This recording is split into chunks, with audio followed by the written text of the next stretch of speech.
they claim that Republicans, all they do is give lip service to pro-life to get votes. So they don't really do anything. They don't outlaw abortion.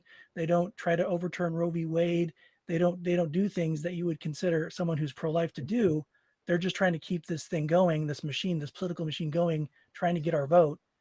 But then what ends up happening is when they get into power, more abortions happen. So if I vote for a Republican, I'm actually voting for more abortions. Yeah, they say that, but it's funny. You wouldn't have guessed that in this latest Georgia runoffs. My wife somehow got on the Planned Parenthood text and the emails and everything else. And, it's Chicken Little. The sky's falling. Hey, we got to get the Republicans out of there because, Trump and, if you get, this other, Republican person in there, they're going to overturn Roe v. Wade. And look at all these particular abortion laws that Trump and others have signed and put in to make it harder for access, for women to get abortion. So that they can't have both sides, because the left is at one time is saying you got to get the conservatives out of there because look at all the damage they're doing to the pro-choice cause. And so we need more Democrats in there. That way, and you got Biden promising he's going to do this order and that order and this, we're going to overturn and do all, redo all the issues that Trump caused on the pro-life thing. Well, what one is it? Is it they don't care and nothing changes if Republicans are in there, or we got to hurry and get the Republicans out because they're damaging, the pro-choice? You can't have both, right? What one is it?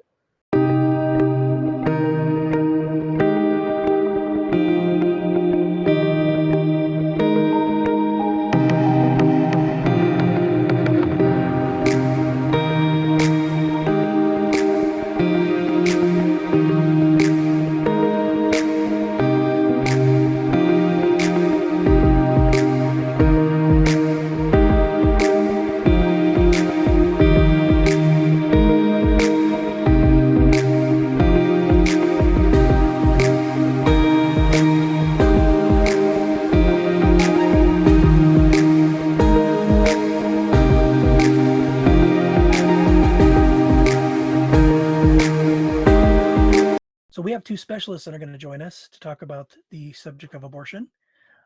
First, I'd like to welcome Devin Pellew. Devin is the chapter director of Christi at Winthrop University. He also co-hosts the radio program Theology Matters with the Pellews on BlogTalk Radio, and he has a YouTube channel called Christi Winthrop University. Clint Wilcox is a pro-life speaker and writer. He works for Life Training Institute and is a certified speaker and mentor for Justice for All. Clinton specializes in bioethics and trains pro-life people how to make the case for life effectively and persuasively. Clinton has published an article in Bioethics, which is a peer-reviewed journal, and 4 articles in Christian Research Journal. He has also published articles on such sites as Secular Pro-Life, Life Training Institute, LifeNews, LifeSiteNews, and National Pro-Life Committee.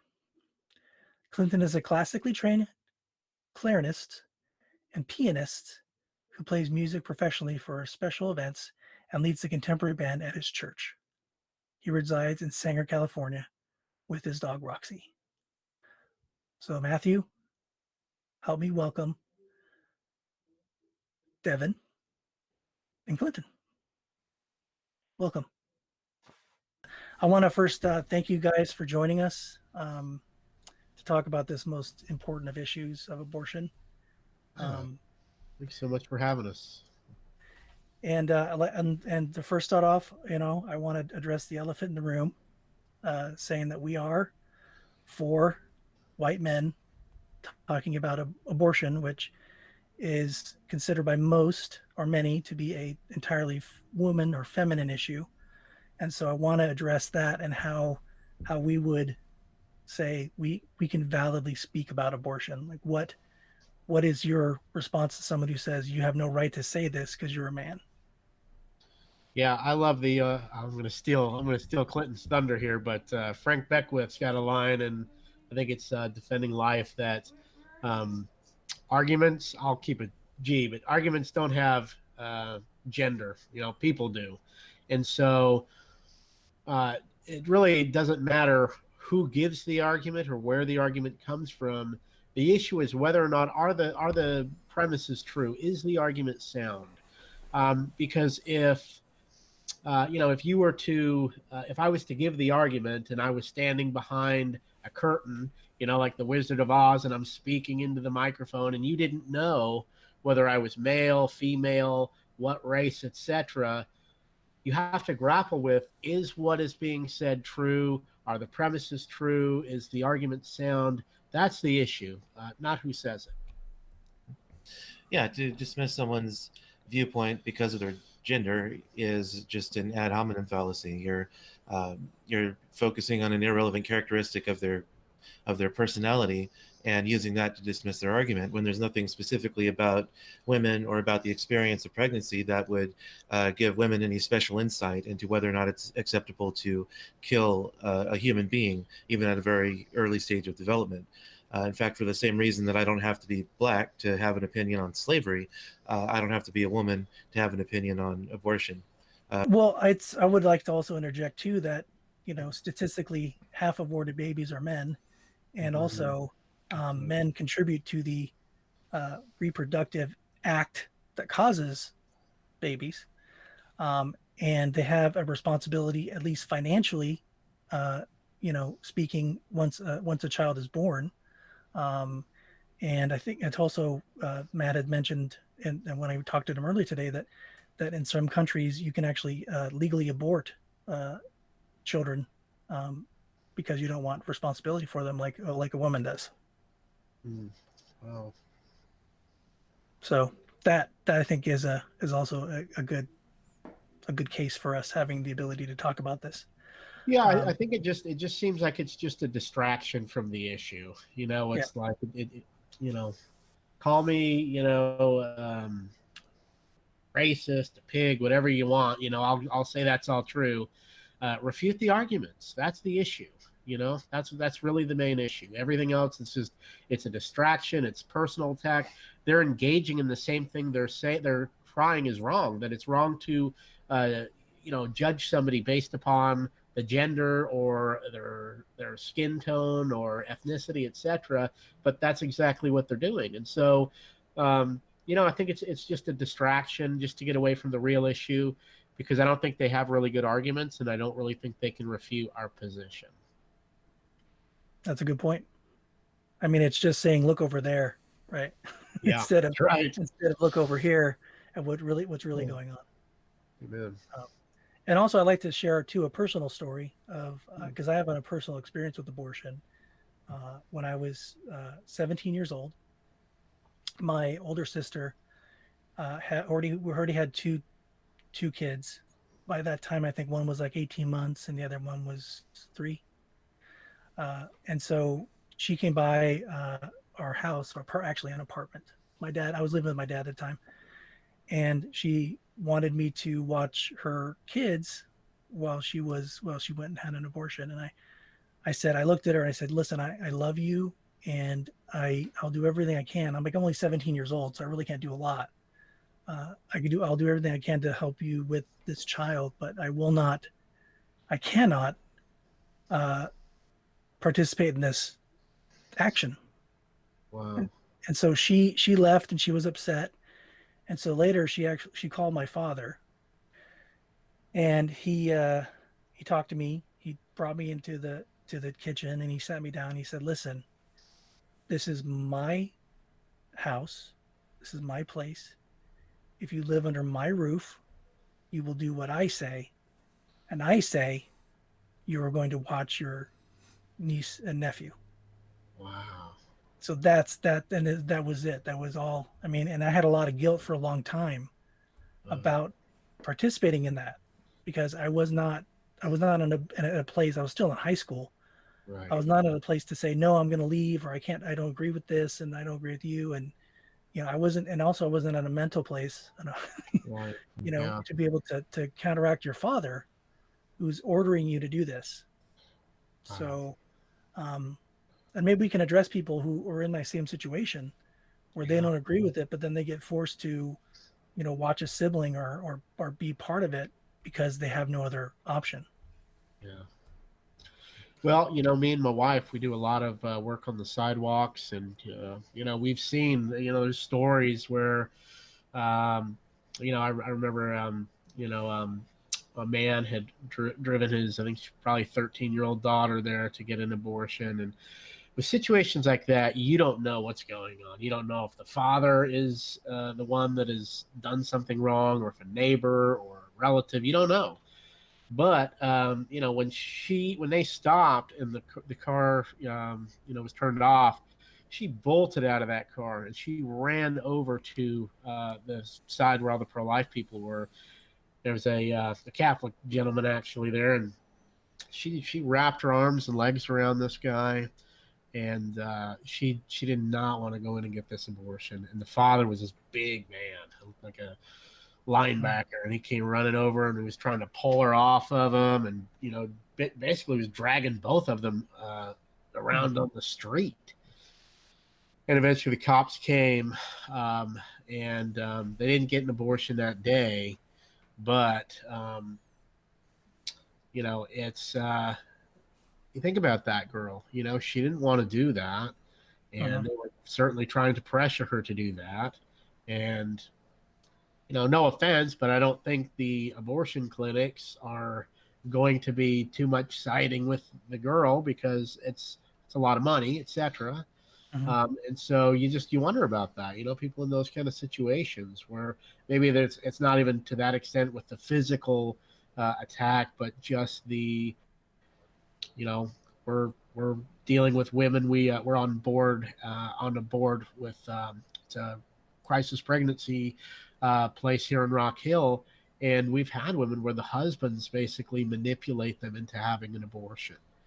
And they don't necessarily want that, but they're basically being manipulated by the husband and promise, oh, we'll be together, I'm not going to leave you, etc. And then as soon as she has the abortion, they're gone. They just don't want to be on the hook. So yeah, it's tough when people are manipulated, whether physically or emotionally. I don't know if you have anything to add. Well, I mean, I can't speak for every abortion clinic, obviously, but if a young girl is forced to go in and have an abortion after she turns 18, she can come back and sue the clinic for giving her an abortion against her will. So if she lets the people inside know that she does not consent to the abortion, then yeah, I don't know how likely it is, because but they do care about their bottom line, and so if she makes it clear that she will sue them when she turns 18, that she is not consenting to the abortion, they probably will not go through with it if they know that she doesn't want it. If she's, if she makes her intentions known. But again, I can't speak for every abortion clinic. People who kill babies for a living, like that kind of negates any any benefit of the doubt that you might want to give them. So, Yeah. And what we invited you guys here to talk about specifically, and what I've been wrestling with, especially since the election, is the view, like the way Christians deal with this issue of abortion.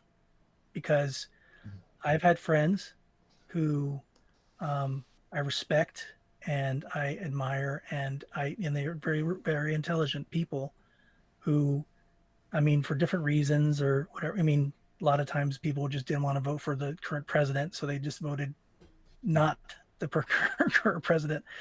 Right. But I've had discussions, more philosophical discussions, with these individuals about, what is called like the ethics of life, and how you weigh things when you go to the voting booth.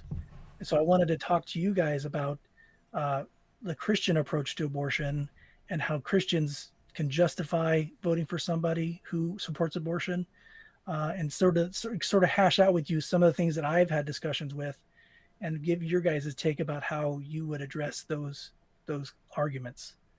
But first, before we do anything else, I want to give Clinton an opportunity to give us a couple of good arguments for and against abortion, just to get idea of what we're talking about, so that, I mean, some people are not familiar with the arguments for and against abortion. What are a couple of good ones?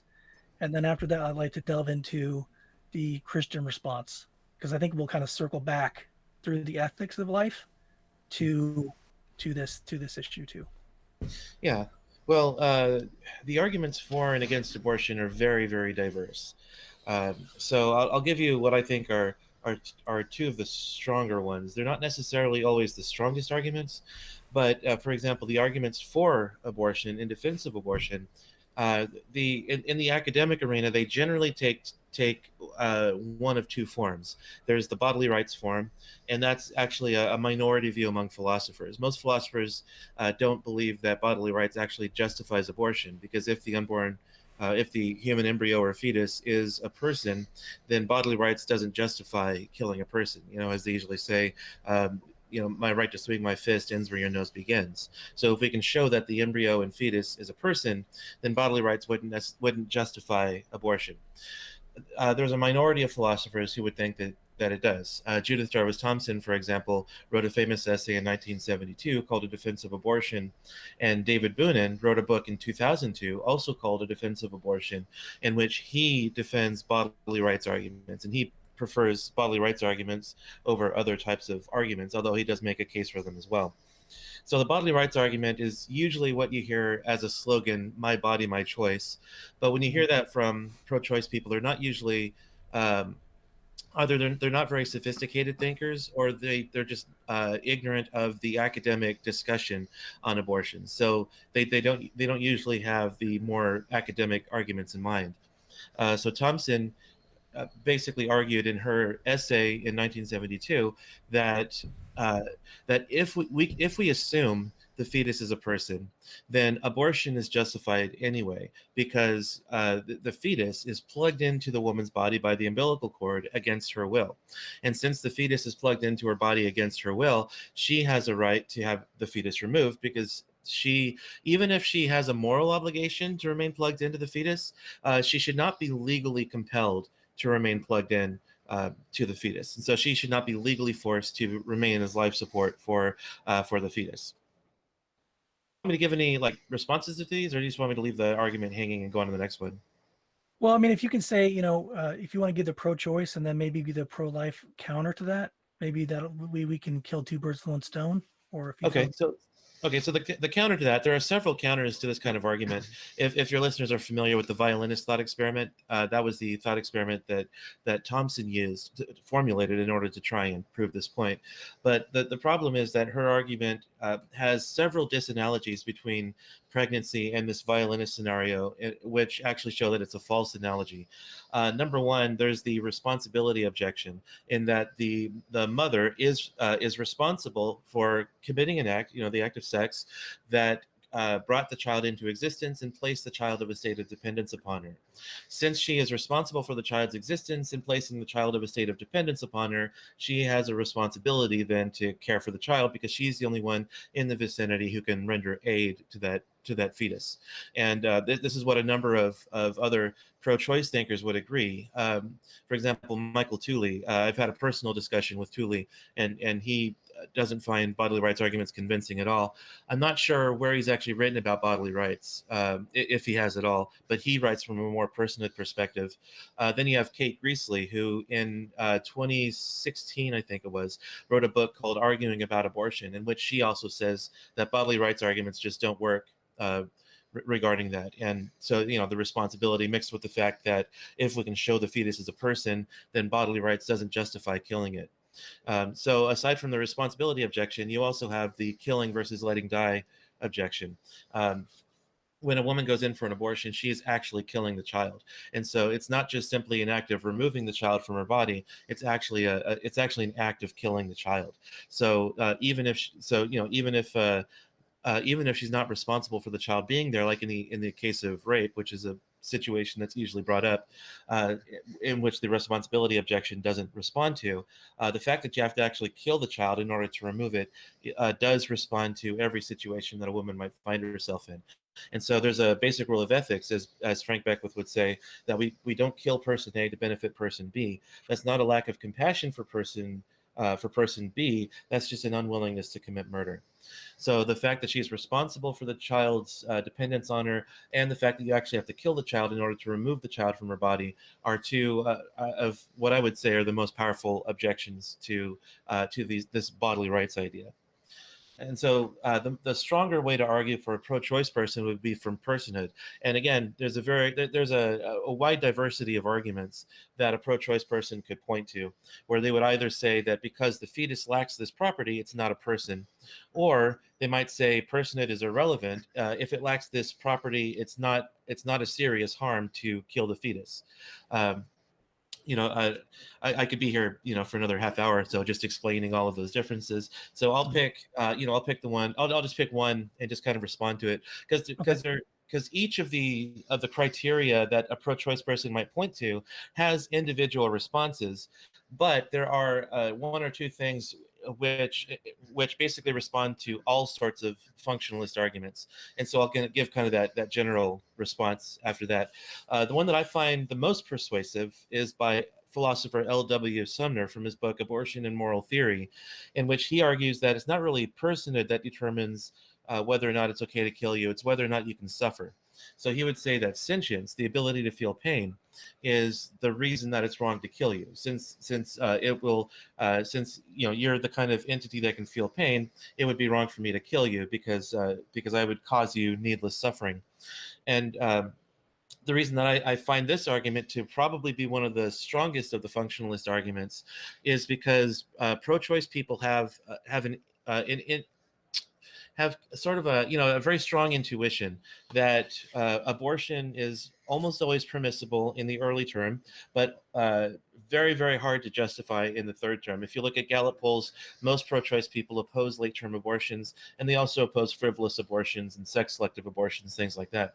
So I think Sumner's sentience argument does a great job of explaining why pro-choice people think that abortion is almost always permissible in the early term and very hard to justify in the late term, because in the early term, it can't feel pain, but as it goes on, abortion gets harder to justify because the fetus begins to develop all of the hardware it needs in order to be able to feel pain. So it becomes more sentient the further on the pregnancy goes.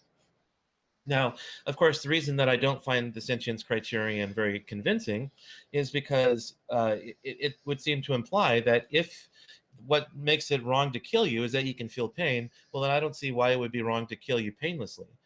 Or I don't see why it would be wrong to kill you in your sleep, where you certainly wouldn't feel it.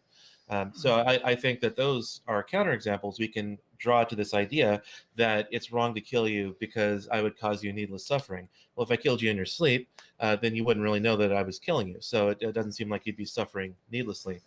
But the functionalist arguments also they also commit a very kind of a fatal flaw in that they confuse being a person with acting as a person.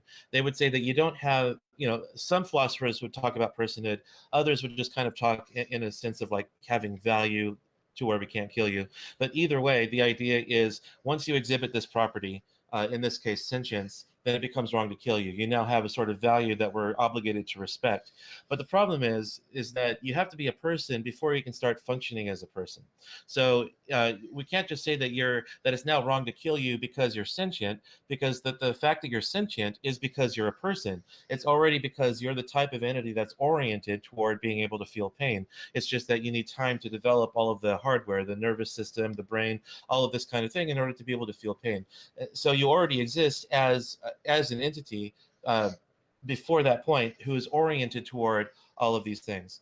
So it's arguing that it's wrong to kill you just because you can fulfill, you can act in certain ways, like being able to feel pain, just kind of gets human value backward, essentially. Mm-hmm. Yeah, because even like if you're, like you said, a huge form of function, then there are people in our society that don't have a particular function. Like some people are in a coma, some people, they have different existence than what we typically would refer to as a typical human existence. So can we justifiably kill them because they don't certify or sort of fulfill a certain definition? Yeah, and there are some human beings that are also incapable of feeling pain. There's a condition called congenital inability to feel pain, and Gabby Gingras is kind of a famous example of this. And so, is it wrong to kill someone like Gabby Gingras who can't feel pain? Well, we would say yes. And if someone who holds the sentience criterion would say yes, it seems to me the only way the person who holds the sentience criterion could make a case for it being wrong to kill Gabby Gingras would also apply to the fetus. Gabby Gingras is a person. She can't feel pain, but even though her capacity to feel pain is blocked by a disease, she is still the kind of thing that is oriented toward feeling pain. But she just can't because her capacity for feeling pain is being blocked. And similar to a fetus is the kind of thing that's oriented toward feeling pain, but their capacity to feel pain just hasn't developed yet. So it's inexplicable why that sort of criterion would make it so that it would be permissible to kill a fetus. Yeah, it's kind of like a slippery slope of terms of like when you're trying to redefine personhood or a human to justify an obviously egregious act. So you're basically starting at the egregious act and working backwards to start to justify it. So you have to come up with these, philosophical gymnastics to say, maybe it's okay to kill a human being. That's basically how I look at it. It's like it's basically doing a lot of work to sort of justify an obviously wrong thing. Yeah. Right. Yeah, so I can go and give you the two of what I think are the strongest pro-life arguments real quick. So, I don't need to really appeal to science because even pro-choice thinkers will agree that science shows that human life begins at fertilization. It's not really something I need to make a case to unless I happen to be talking to someone who denies the science. But in the academic realm, you're not going to find anyone who denies that. So two of the strongest arguments, I would say, for the pro-life position, number one is the substance view argument, which you'll find from philosophers like Frank Beckwith, Christopher Kaiser, Ed Feser, folks like that. And this idea is essentially that when you come into existence at fertilization as a human being, we are substances as opposed to artifacts. And what a substance is just an entity that maintains its identity through change. So the pro-life conception of a person is an independent substance of a rational nature. And so essentially, when we come into existence at fertilization as a human being, there's an underlying nature to human beings that grounds our identity and also grounds our ultimate capacities. So pro-choice philosophers will come up with some kind of function that we have to perform, but all of the everything that we need in order to be able to fulfill those functions are present from fertilization. It just requires time to develop them. So from fertilization, we are the kinds of things that are oriented toward performing these functions. So we can't we can't say that you're not a person until you fulfill a function because you need time to develop those functions. So personhood, the pro-life person would say, is present from fertilization because everything you need in order to develop all of these functions is present at fertilization. We would say that you have these capacities, you just kind of have them in a latent level. You're not able to exercise them yet, but given enough time and development, and of course the oxygen, nutrients, lack of fatal threats, all those kinds of things, you will be able to develop these things. So personhood is related to your nature and not related to the individual functions you can perform. And then the second argument, which is actually my favorite argument for the pro-life position, is an argument that Alexander Proust has made. He wrote a couple of articles about how he was once a fetus and that's why abortion is wrong. And Stephen Napier also makes a similar argument. And this is an argument that I call the argument from identity. I think Stephen Napier has a different term for it, but this is an idea. It's actually similar to the substance view, but I think this one is actually a little bit stronger and a little bit easier to understand and justify because you don't need to take an intro to philosophy class to understand Aristotelian metaphysics to get this argument. But the argument is essentially that I was identical to myself when I came into existence at fertilization, and I was identical to that embryo, the adult that I am now. We were both identical to ourselves. There was no change in me from that point until now that turned me into something different.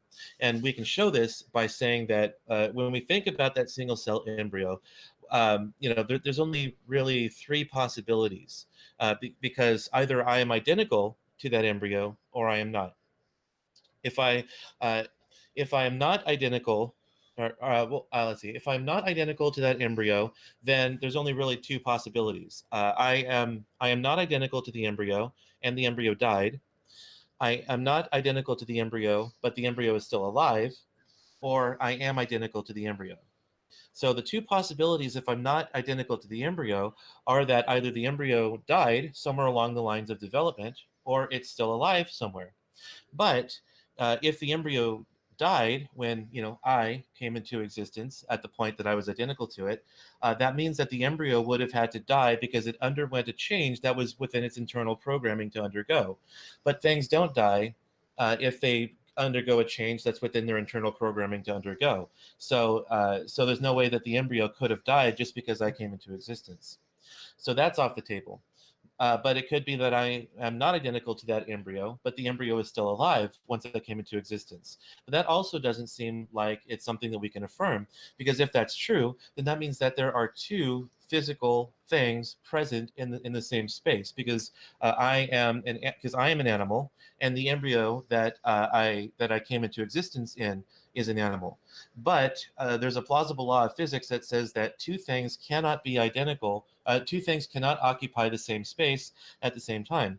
So since two things can't occupy the same space at the same time, there's no way for me to have come into existence without being identical to that embryo. So it seems like that I have to have been identical to the embryo, because saying that I am not identical to the embryo that I eventually came to inhabit leads to absurdities. Right. Yeah. So when you talk about change over time, you've got a pretty classical or standard example is the acorn turning into an oak tree, right? Yeah. And it's uh, obviously the properties you could talk about. The properties of an acorn are very different from the properties of an oak tree, right? So that what is it that carries its identity over time, even though its external properties are uh, very, very different as an acorn and an oak tree. And it sounds like you're sort of alluding to this internal programming. Is that kind of where you're going to go to count for the Yeah. identity over time? Yeah, because the way that I would respond to that, it's a fairly common objection. In fact, Judith Jarvis Thompson actually references it in her paper also. But I would say that the acorn is the same entity as the oak tree it later becomes. But it's just an oak tree at a very, very early stage of development. It's not something that becomes something completely different. Just like a caterpillar who enters a cocoon and becomes a butterfly. The caterpillar and the butterfly look very different, but it's the same individual at both points, because the going into a cocoon, becoming a butterfly is the natural progression for a caterpillar. So it's the same kind of thing. With an acorn, which is also a living thing, which, speaking Aristotelian-ish, from Aristotelian metaphysics, we would say that the acorn and the oak tree are the same biological organism, but it's just that it develops all of its properties over time, and it eventually develops into the oak tree. Just like a single cell human zygote looks and acts very different from an adult human, it's still the same biological organism, because it continues to develop itself from within, and there's no substantial change that occurs at any point in its life cycle that turns it into something else than it was before. Yeah, and that's what I'm getting at is what is it that accounts for that unity or that identity over time, right? Yeah, And it's it would oh, be go its ahead. its underlying essence would be what accounts for that. Um, so yeah, because Does an acorn what would you call it? A Treeness. tree essence. Yeah, like treeness. I'm trying to think of a more like technical term for it. Like canine would be dog. Um, but anyway, yeah, it has a tree essence which accounts for its identity, which grounds its underlying capacities and accounts for its change over time. So it would be what Aristotle and Thomas Aquinas would call its formal cause. okay, thanks. So, Yeah, you you're said Aristotle, so you got Matt all excited. Yeah, I get excited when talking about Aristotle and Aquinas. Yeah, no, I'm not an expert on Aristotelianism, I should point out, but I'm definitely a Thomist, and that's how I ground my pro-life views, actually, because I think some of the objections, like the acorn oak tree objection, I think those are best answered by appealing to to Aristotelianism. Well, it's interesting because no, kind of just one more thing, Dennis, and then I'll. No, dude, it's All right. you're So here, it's you're valid for two. it's interesting because you mentioned Bunin, the bodily rights arguments. Like those seemed to me to be among the strongest arguments. I thought, and you're kind of going the other direction and saying they're the weaker arguments, and that fascinates me as to why. So I think I was trying to dig a little bit, maybe at getting at some of the underlying ontological machinery for maybe why you might think that. So Yeah, well, I mean, most pro-choice thinkers believe that it doesn't justify abortion primarily because if the fetus is a person, then you couldn't justify killing it, especially because of her responsibility in the fetus's existence and placing it in a state of dependence upon her.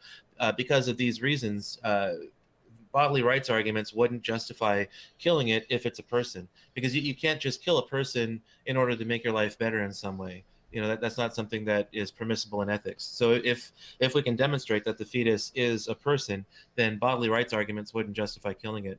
Judith Jarvis Thompson said that she thinks it does, but most philosophers kind of disagree with that. And some pro-life thinkers would also say that while she thought she was assuming the pro-life understanding of personhood, there are certain nuances to personhood, the pro-life thinking of personhood, that are really missing from Thompson's conception of personhood. For example, such as the fact Frank Beckwith was writing a paper on this. I'm not sure. I'm not sure when he got it published, but he was working on it a while ago. But human beings are persons in community, for example, and so we're not isolated individuals. So there are certain things which ground our obligations to each other, and so it's not just the kind of thing where you can just kind of shirk your obligations if you don't want to be in a certain situation, but there are certain situations which can obligate us towards someone else, whether or not we chose to be in that situation. Cool, thanks. Well, thank you, Clinton and Devin, for giving us a kind of a. I know there's a lot to go, a lot you can talk about with abortion, and a lot of things you can, a lot of different arguments you can discuss. So I'm Right. glad, I'm grateful that you gave us kind of a huge helping of Yeah, of, I was trying to, and I was trying not to go too deep into it because it is a discussion that could keep us here for quite a while, and I know there's other stuff that you want to get into. But there are some books I could recommend for those wanting to dig deeper into Aristotelianism, like the books of Ed Feser, The Last Superstition, and Scholastic Metaphysics would be good books to start with. Scholastic Metaphysics, of course, is a lot more advanced than The Last Superstition, but that's I would say that's a good starting point. Yeah, he has an introduction to Aquinas too. So if you want like an introduction to Aristotelianism, actually that would probably be a good one to go to also, because it does talk about things like the four causes, which are pretty important in understanding the natures and the way that they interact with things and things like that. So okay, yeah, like I said, thank you again. I mean, and also if you want to send me a list of books you want to recommend, just email me and I'll add them to the description, and people can go to want to click on those to read them. And also too, if you want to send me, Devin, the debate that was had between those, and because I want to watch that, and also I'd like to link that too.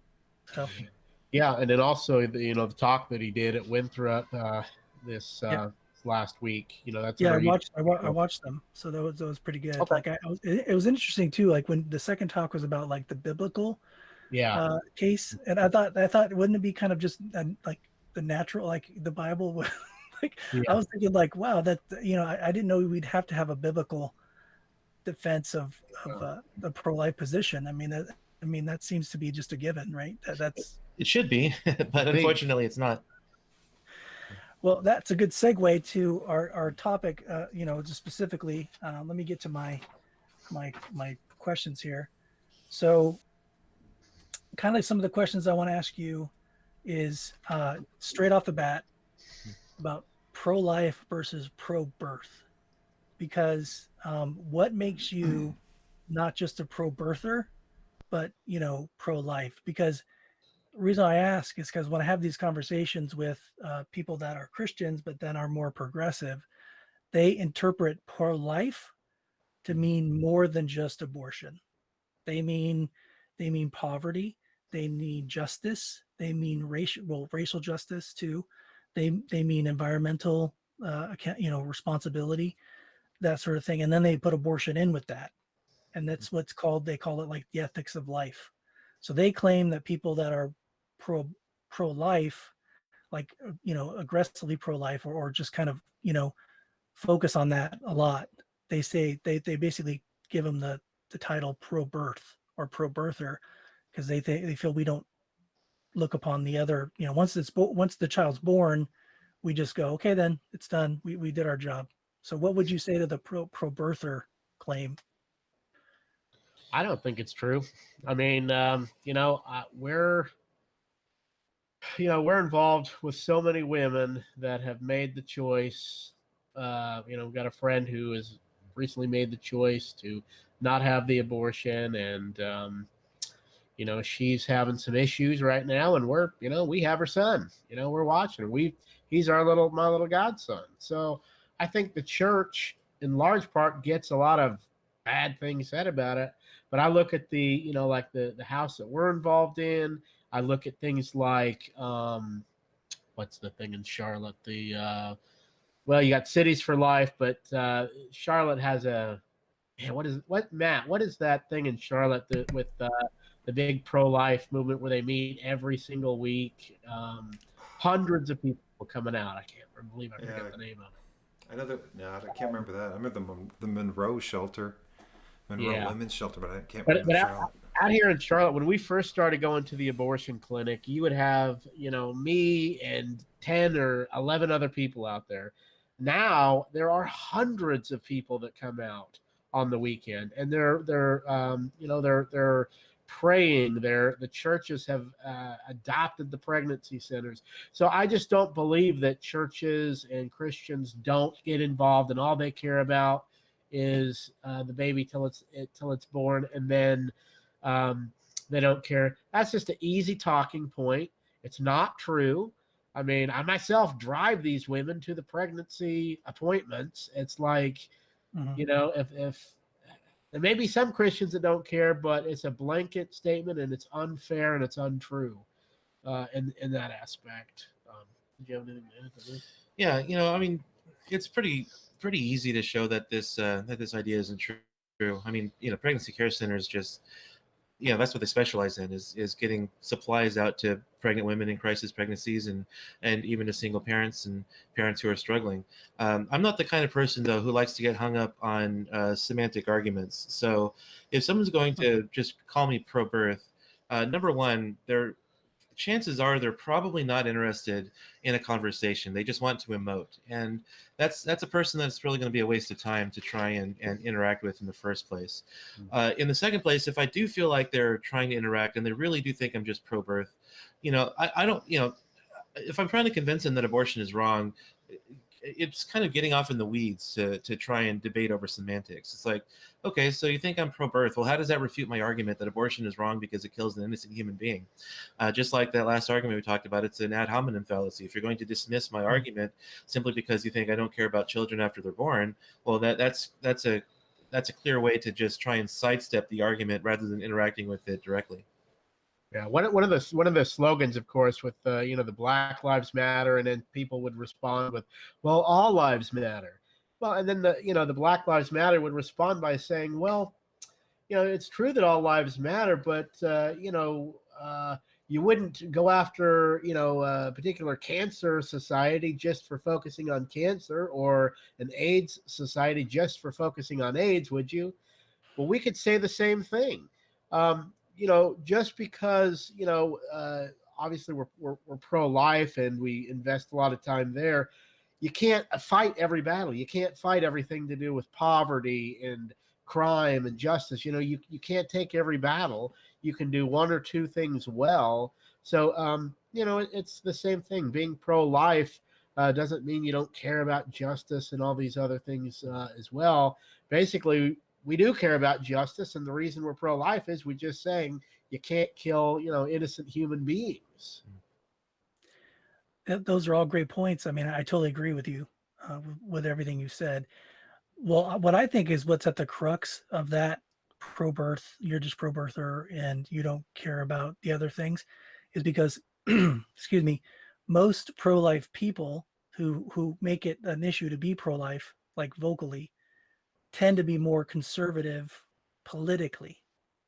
And so, the debates I've had with my, like I said, my progressive Christian friends, is they say, well, what causes most abortions and what causes people to get them is poverty. So if someone can't afford a child, they are going to possibly abort the child. So they say, well, and conservatives, like Republican conservatives, they would be for what? Lower taxes, not as many social programs that, they would say would kind of lead to more poverty. I'm not saying those things happen. I'm just saying these are the kind of thoughts. And the people that are more Democrat or progressive, they're for higher taxes, more social programs, more safety nets that help impoverished people. So therefore, you will have less abortions under Democrat, presidents or government than you would under Republican governments, because you will be taking care of the cause or the root need for abortion, which is poverty. And so the whole idea is we can't just, pinpoint, one thing. We have to pinpoint the issue of why it's happening, that's poverty, and take care of that. And we're not going to do it through Republicans. And on the flip side of that coin is the fact that they claim that Republicans, all they do is give lip service to pro-life to get votes. So they don't really do anything. They don't outlaw abortion. They don't try to overturn Roe v. Wade. They don't do things that you would consider someone who's pro-life to do. They're just trying to keep this thing going, this political machine going, trying to get our vote.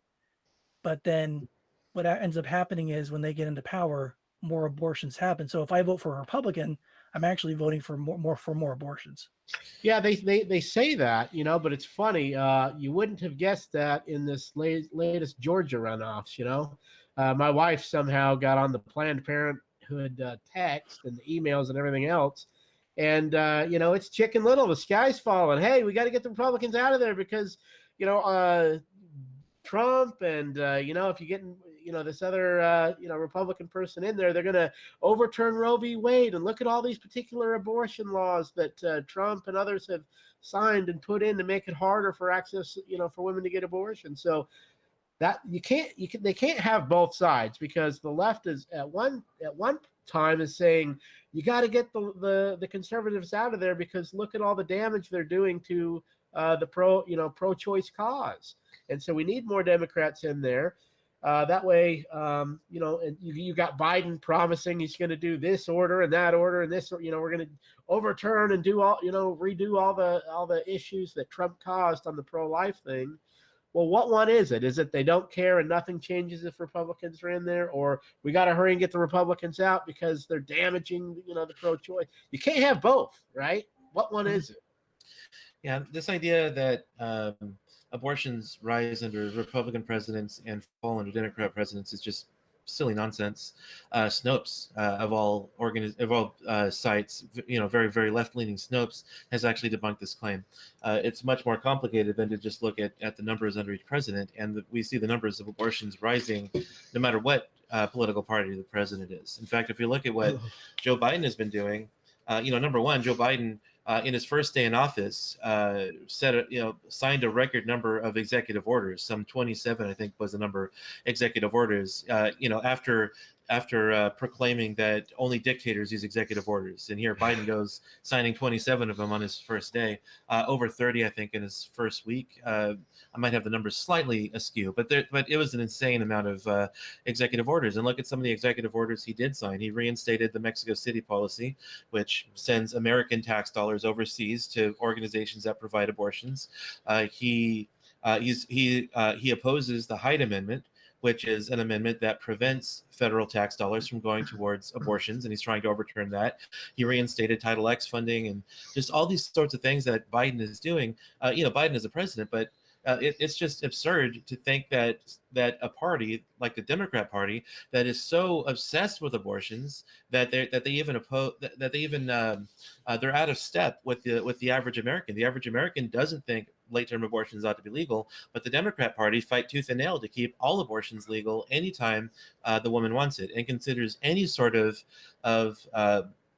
any sort of law passed by a pro-life state, or any sort of, if we just like walk too close to an abortion clinic, like Devin was saying, they start saying the sky is falling, and they say that all we're trying to do is we're just trying to overturn Roe v. Wade, which is true. We are trying to do that. But if you so much as sneeze near a Planned Parenthood, it's like they're trying to say, oh, this is just an incremental step toward ending Roe v. Wade, when really all we're trying to do is just like a common sense legislation. Now, to be sure, we are trying to overturn Roe v. Wade in the political sphere. That's absolutely true, and we make no bones about that. But to Planned Parenthood, they get a lot of millions of dollars of taxpayer money, and they're able to lobby for these politicians. And so if they can continue to rally their supporters by saying like everything we do is just a disguised attempt to overturn Roe v. Wade, despite the fact that some of the things we do are just trying to help women in crisis pregnancy, something that Planned Parenthood doesn't do. We're trying to help children that are born to parents who are struggling financially, these kinds of things. Even if we so much as just do that, to them, the sky is always falling, and they're able to rally their financial supporters and get more money sent to them. So this idea that under Democrat presidents abortion falls is just absurd, even on the face of it. Yeah, and let's circle back too to talk about the taxpayer funding of abortion. Because I brought this up too with my discussions with them, and I said, as a taxpayer, like as a Christian, I'm gonna have to answer to God, eventually, and how I voted and how I live my life and all that is gonna come. God's gonna judge me, and I'm gonna say, well, I don't want to have my tax money that I work for to go to funding of abortion, because I feel like it's an immoral use of my money, and I don't want to be morally culpable for the use of that money. And so what they counteract and say, you really don't have a choice. You don't have you're not really culpable, because all your money is kind of going into a pot, and that pot is being redistributed, Yeah. by the government. And so it's not your only obligation you have is to pay your taxes. And once it goes to the government and it goes into that pot, then the government is culpable for those funds, not you. So what would you say to somebody who says that? Well, if you're voting for someone with those policies, then you are voting to use our taxpayer money for abortions. I don't want to come on and tell people how to vote. But, I will tell people not to vote for someone like Biden, because he's rabidly pro-abortion. But if you voted for Biden, you're voting for someone who we all know was going to reinstitute the Mexico City policy and overturn all of the pro-life progress that Donald Trump made. Now, again, I don't want to tell people that they should vote for Trump, even though I think that was the wiser decision, because of not just the pro-life progress that he made, but he actually did a surprisingly good job as president, if you don't listen to the national media.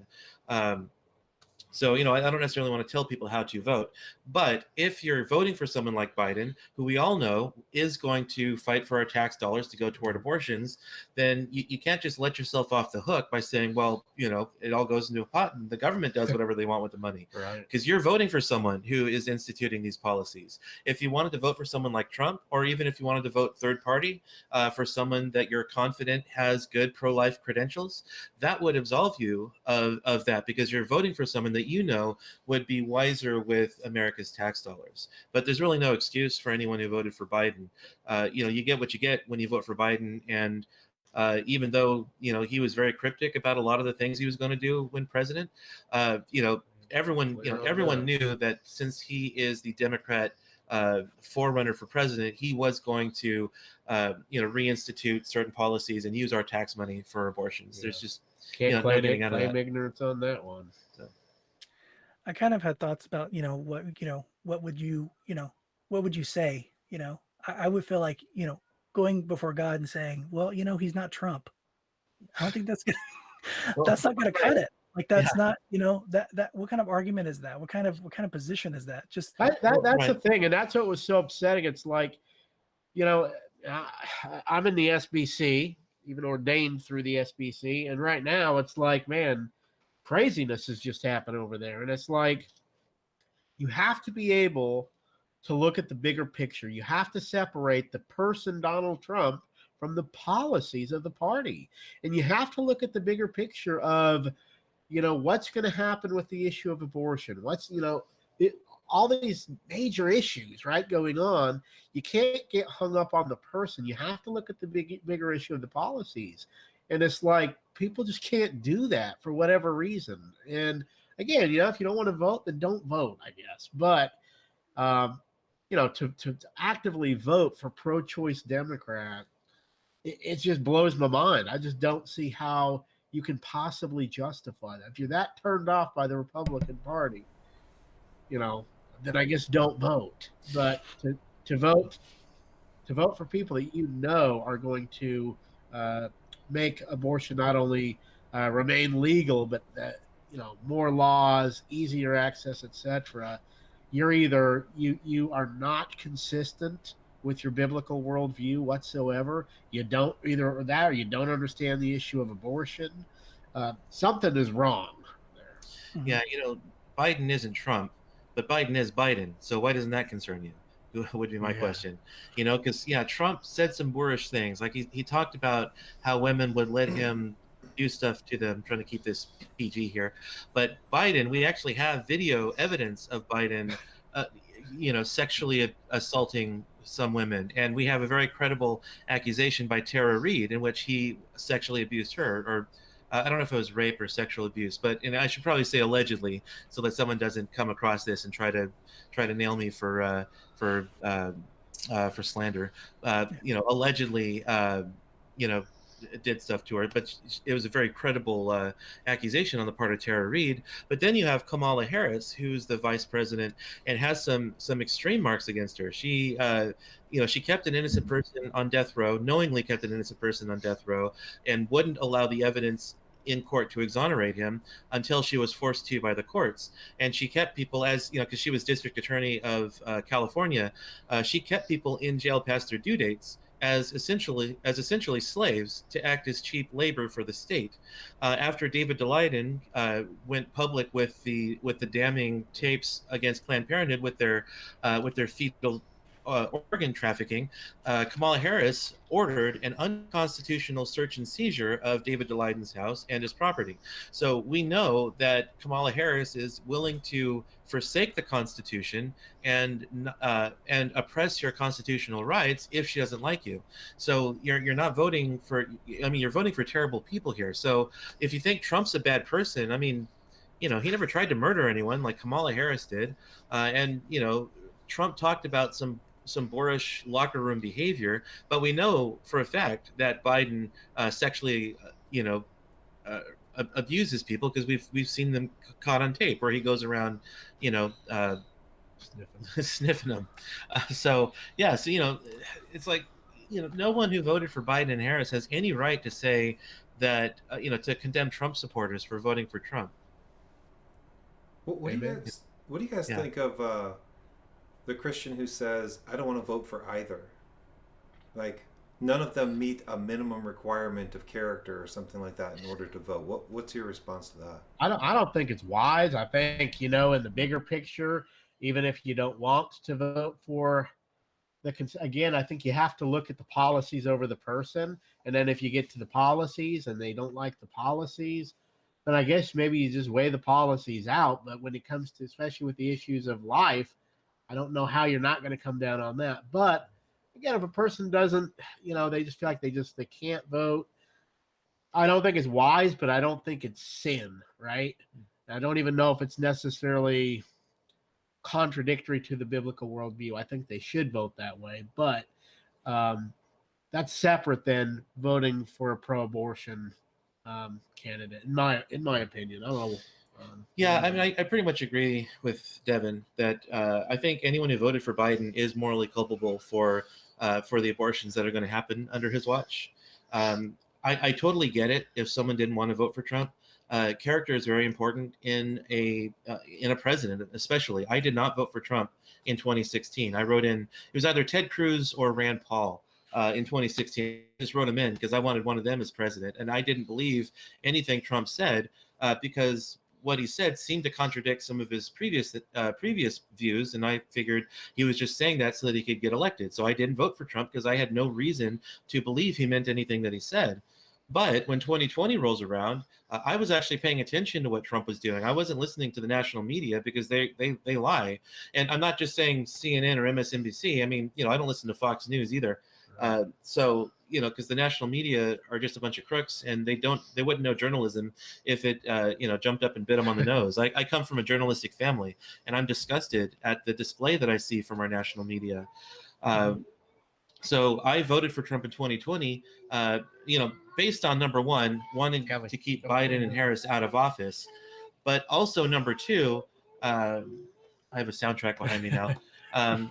But also number two, because Trump had actually done a pretty good job as president. He kept a lot of his pro-life promises, which was great.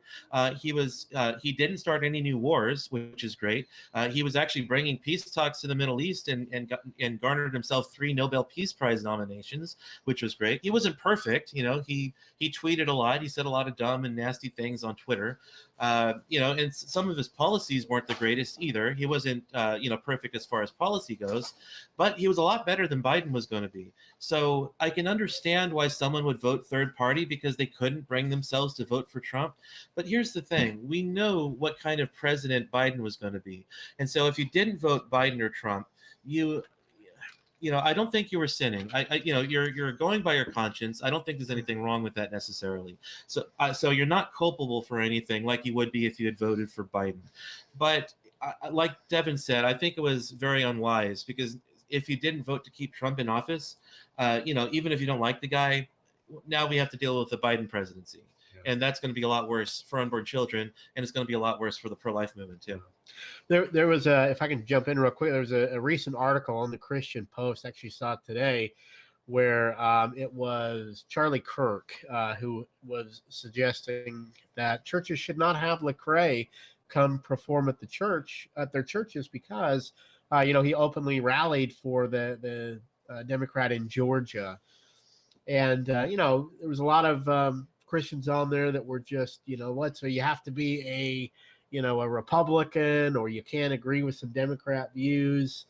And I think a lot of the confusion is somebody like Lecrae, who's high profile, he knows better, right? There's a difference between, the person that may not be as familiar with the issue, but he is. And, again, if talk about like Clinton in 2016, if you just can't pull the trigger and just can't vote for the conservative, I get it. But to go ahead and rally for the pro-choice party, and I remember even a tweet that he put out was, boy, I'm so glad to be on the right side of history after Biden and Harris won. It just shows you do not have a biblical worldview and you don't have very good discernment. So at the very least, I'm not saying you're not a Christian or etc., but you're certainly not somebody I would want coming and speaking at my church because you either don't understand the issue of abortion or you don't care about the issue. But you definitely have shown a major lack of discernment that I would, as a pastor, I would never want to open up to my congregation, let people have that kind of influence over people because they're dangerous.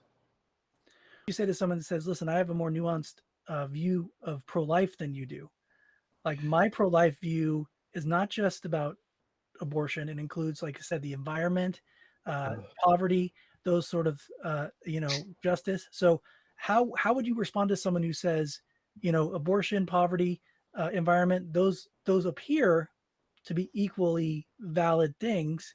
So I shouldn't just go towards one thing. I gotta like divvy up my attention. I can't just attend abortion. I gotta attend, like I said, the environment. I gotta attend poverty. I gotta attend justice. And so, why should abortion weigh more ethically than, say, the environment or poverty or justice? Yeah, well, I would say, if your view is more nuanced, that doesn't make it right. I would say you're still wrong, even though you're trying to be more nuanced, whatever you mean by that. I don't mean you specifically. I mean the person who's talking. Because I've it's kind of been my experience that a lot of people don't have very nuanced views. For example, if you think the environment is on the same par as abortion, well, I don't think your view is very nuanced at all, because you don't seem to understand the gravity of these two situations, and you don't understand how to weigh moral claims against each other. So that's not nuanced at all. That's actually very simplistic, by trying to say that abortion is on the same plane as the environment. That's not to say the environment is unimportant or we shouldn't have these discussions, but it is to say that if we're talking about I'm not sure what the current number is. I think it's somewhere around 750 to 800,000 abortions in the U.S. alone every year, as opposed to environmental issues. That's a much more pressing concern, just like it would be if we were 150 years ago, back when slavery was being legal. The environment is important, but it seems like trying to end slavery is a much more pressing issue than worrying about the environment. So how devastating is the environment, the environmental issue, that you would place it on par with 750 to 800,000 unborn children being dismembered unjustly in their mother's wombs every year. Good point. Yeah, and I think we can walk and chew gum at the same time, right? Just because you care about one issue doesn't mean you don't have to care about the other issues. You should care about the other issues, but exactly like Clinton says, some have more moral weight to them. And if you don't have the right to life, the other issues such as, climate change or the environment don't really seem to matter that much, not compared to the issue of, am I going to be able to be alive? We should care about justice. We should care about the environment. It's not a one thing game, right? It's like we can walk and chew gum. We can worry about other issues, but that doesn't mean that all other issues have the same moral weight. They don't think other moral issues have. They don't believe every moral issue has the same moral weight, right? Do they think locking up pastors, for example, or what they think is hate speech is on the same, different categories, different. They themselves see that there's different moral weight, and so they themselves put more energy into different areas that they see as more morally pressing. So, what's the problem with that? And I also say, like, as a Catholic, a lot of like social justice is a very big thing in the Catholic Church. There's the Catholic social justice, which is about equity and all the buzzwords. Right. And it's something I've thought about, and I've always wondered, because I am, I'll just confess to you, to everybody, I am politically conservative. I am for lower taxes, and I am for what I would call personal responsibility and accountability, and I don't believe that a government, if we give money to a government or give taxes or higher taxes, it's necessarily gonna mean that the government's gonna be responsible and prudent with that money, and not just get bigger for the sake of getting bigger. And more waste happens, and to where why don't we just have lesser taxes so that I can give my money where I want to give it, to programs that I know will help, and that we can take a personal responsibility. So those in the progressive left will think that conservatives don't care about minorities, people who are Black, or the poor, people like that, because we don't believe in giving our tax money to the government for them to do these social programs. And that's not to say that we don't think any social programs are that we think all social programs are bad. That's not necessarily the case, but it is the case that, like you were saying, we believe in using our tax money toward programs which we know help. And government programs, number one, they're often wasteful, because they're not spending their own money, they're spending our money. And if you're going to spend somebody else's money, you're a lot more wasteful with it. Whereas when you're spending your own money, you're a lot more careful with where it goes. So it's unwise to trust the government with our money. But we also know that the government often acts in ways that are counterproductive if we want to feed the homeless and things like that. They'll often fine churches for letting homeless people sleep on their property. Or if you want to bring food to the homeless, they'll fine you in certain circumstances. So government regulations will often prevent us from doing good. So the government just can't be trusted to run these kinds of programs, whereas we believe that we can. And especially because we're spending our own money, we're not trying to spend other people's money. And another point I like to bring up too is and this is a Reformation point, so forgive me. But one of the big criticisms I have of especially the English Reformation is that when Henry VIII reformed, when he broke off from the Catholic Church in England was the safety net, the social safety net of the poor in England. And then once Henry VIII broke away, he immediately dissolved the monasteries and took over church land and gave it to his supporters, which basically ended up causing the poor to now have no safety net, no charitable, I mean, there was some still with the Church of England, but just the scope of the Catholic charitable system was basically gutted.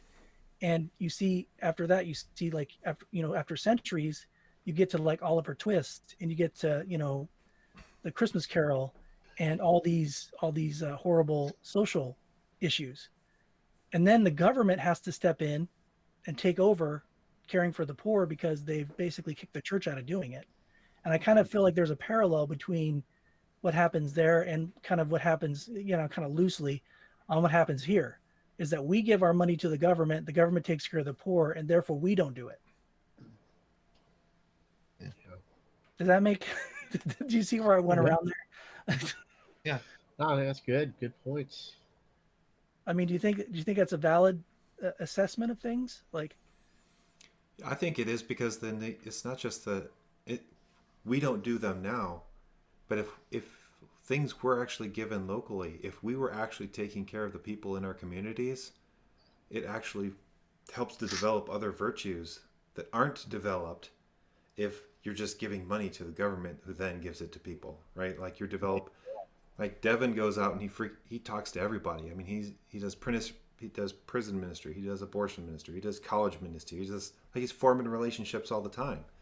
If he dealt that out to someone else to do, he'd be missing out on all of those relationships, the development of virtue, the development of character. Like, totally agree. Yeah, it needs to be local.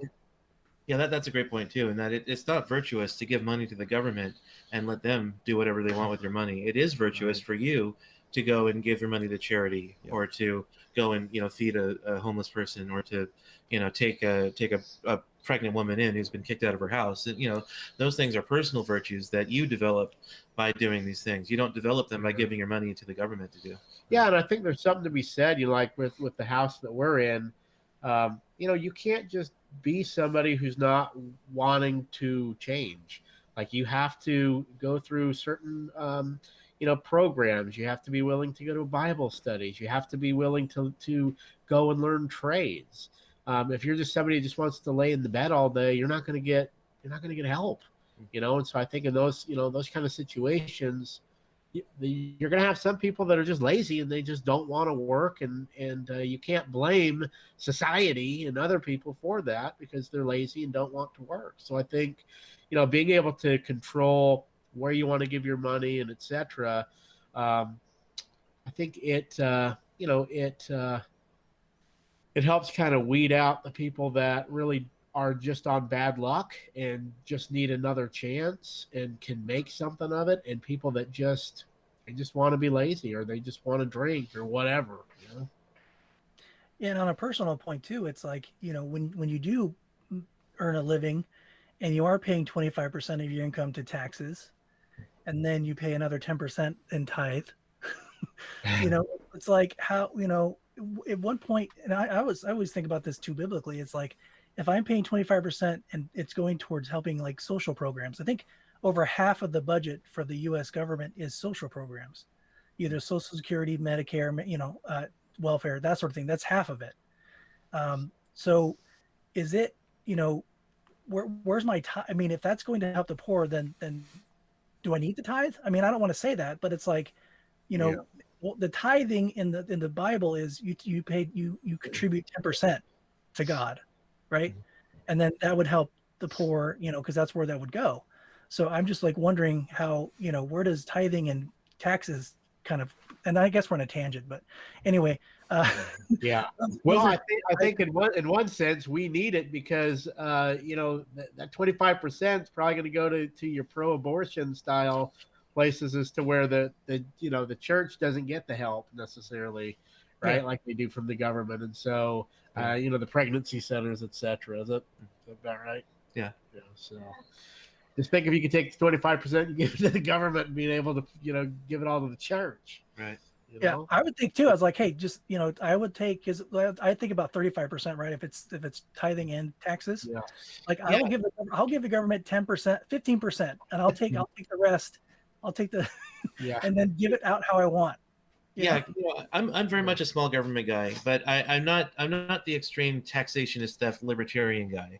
I believe much taxation is theft because our government obviously takes an obscene amount of money from us and uses it toward wasteful things. They like now that we have Biden back in, he's moving troops back into Syria, so he's being overly aggressive with our tax dollars, and so I don't trust government officials for one thing.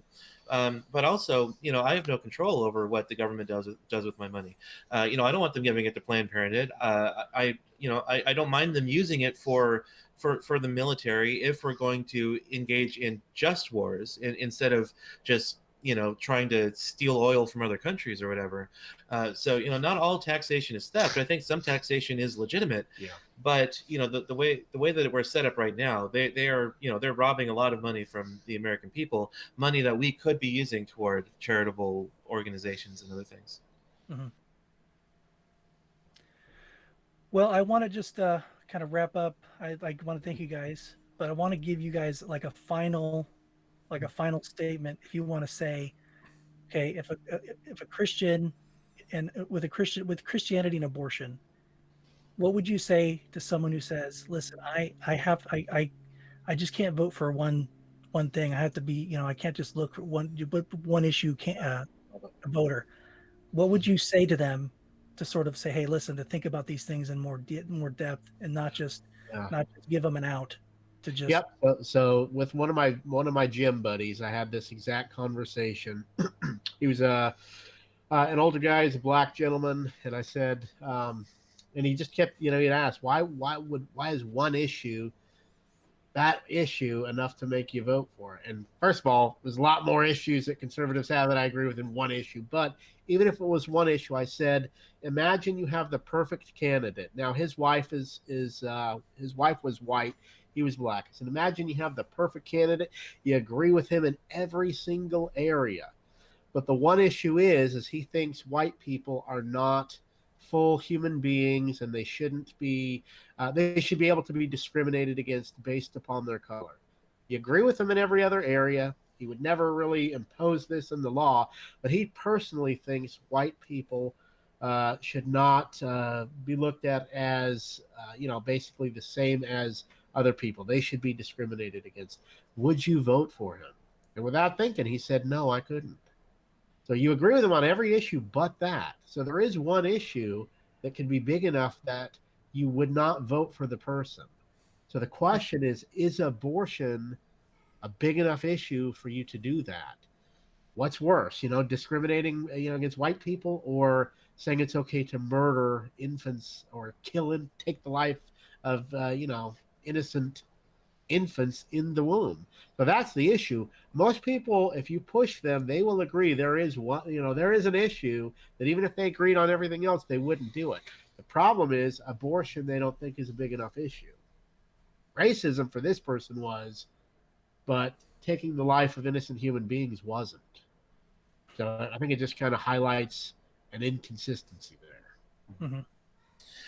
Yeah, I saw someone say on Facebook recently, and I don't remember who this was, but he said, I'm not a single issue voter. It's just that abortion is the most important issue for me, and I thought that was a really good way of looking at it too, because I'm really not a single issue voter. I didn't vote for Trump in 2016, even though he made pro-life promises. I had no reason to believe him, and he wasn't the kind of person that I thought had a good enough character to be president. And so for those reasons, I didn't vote for him, and I wrote somebody else in.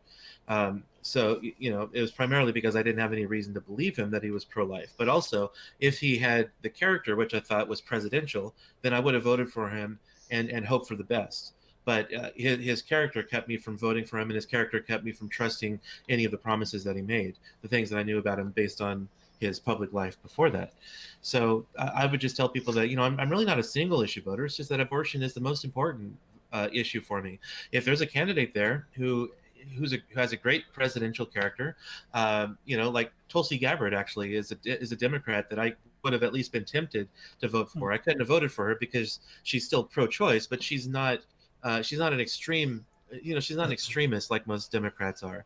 So she could have at least given me the temptation to vote for her. I still wouldn't have because of her pro-choice stance. But, abortion is the most important issue for me. So if there's a very presidential person who would be a good president, I agreed with him on certain issues, but he was pro-choice and believes in abortion through all 9 months of pregnancy. I can't vote for him because he's going to support and actively fight for the legalized murder of hundreds of thousands of unborn children every year. So to reiterate, I'm not a single issue voter. It's just abortion is the deal breaker for me in an otherwise solid candidate. Now, let's just say here that I think last week or something, within the first week of his presidency, Biden did release a statement on abortion saying that they're going to fight to codify Roe v. Wade. Because, as we all know, Roe v. Wade wasn't a legislative act or law that went into effect that everybody had to vote on, our representatives had to vote on. It was legislating from the bench and basically became law the back way. So they're trying to codify it legally, through the legislative process, Roe versus Wade. Yeah. Abortion is completely absent from the Constitution. There is no constitutional right for it. It was invented out of whole cloth by the Supreme Court in 1973, based on a very, very flimsy understanding of privacy, an understanding that even pro-choice thinkers thought was very flimsy. Because obviously, you can't justify beating your wife because by appealing to privacy. You can't beat your 2-year-old son by appealing to privacy. So trying to appeal to a right to an abortion by appealing to privacy is very, very flimsy ground. Like you were saying, it was just invented out of whole cloth by the Supreme Court in 1973. There's no constitutional right for it, and there's no natural right for it. We have a natural right to life. So since we have a natural right to life, and as it's outlined in the Declaration of Independence, we're endowed by our Creator with certain inalienable rights, such as the right to life, liberty, and the pursuit of happiness. It's outlined in the Declaration of Independence, and it's outlined in the Fifth Amendment that no person shall have his life shall be deprived of his life or property without due process. And abortion deprives an unborn person of his or her life without due process. So it's a violation of the Fifth Amendment. The Fifth Amendment rights of the unborn. So, contrary to what the Supreme Court asserted, it's actually anti-constitutional to have abortions legal in the United States. Mm-hmm. And let's say too is that I was born in 1973, so I also have another connection to abortion. I was born in May, which is 5 months after it became legal, or became law. So fortunately, I was a planned pregnancy, so I was not up for that sort of thing. But so basically, for me, as long as I've been alive, abortion has always been legal, and so that's how it's always a reminder to me. Of my every year I'm born, I'm just reminded of how many babies have been lost. Yeah, same for me too. I was born in 1981, but thankfully I too was a wanted pregnancy. Otherwise, my life could have turned out much differently. Yeah. Well, I'd just like to thank you guys again for joining us. If you have any final thoughts you want to say, or anything that we didn't cover that you guys want to just hit real quick, let me know. Just go ahead and say if you want to say something that you think we need to rehash or delve into more deeply. Just this is your opportunity to. No, just want to thank you, Dennis, for allowing me to come on your show. I really appreciate that. It means a lot to me. Thank you, Matt, for inviting me. Always good to see you, and always love doing ministry with you.